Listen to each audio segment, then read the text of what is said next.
20 years after it launched, the Joint Tactical Radio System, or JTRS, is still shaping the way the military buys communications gear. JTRS was supposed to make radios more like PCs, a standardized commodity powered by upgradable, changeable software. Unfortunately, after spending tens of billions of dollars on JTRS and the software-defined radio programs that built on its legacy, the savings and flexibility that DoD hoped to get out of software-defined radios has never materialized. And the Army now fears that the radios that it built for the wars in Iraq and Afghanistan are not up to the challenge of dealing with an enemy who has tech of their own. In February, DoD issued a new update to the software communications architecture, the software standard JTRS created. The new standard, SCA 4.1, finally drops one of JTRS' most kludgy legacies, a requirement for the radio code to be written in the Common Object Request Broker architecture.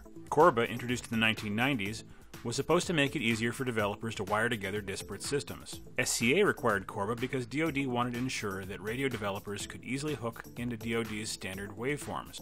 But CORBA is complex and messy, especially as it was implemented in SCA, and it increased the cost of development. Despite the allegedly common architecture, some of the Army's part of the JTRS program failed outright, while other parts limped forward using the SCA and JTRS waveforms.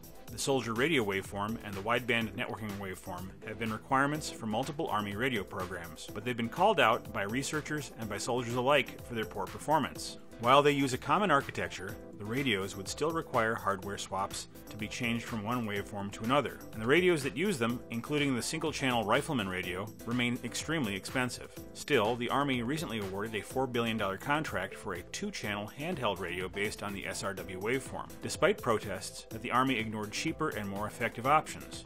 The Army is also now looking for a replacement for their backbone field network, the Warfighter Information Network Tactical Communication System. After canceling an upgrade the Army had already spent $6 billion to develop.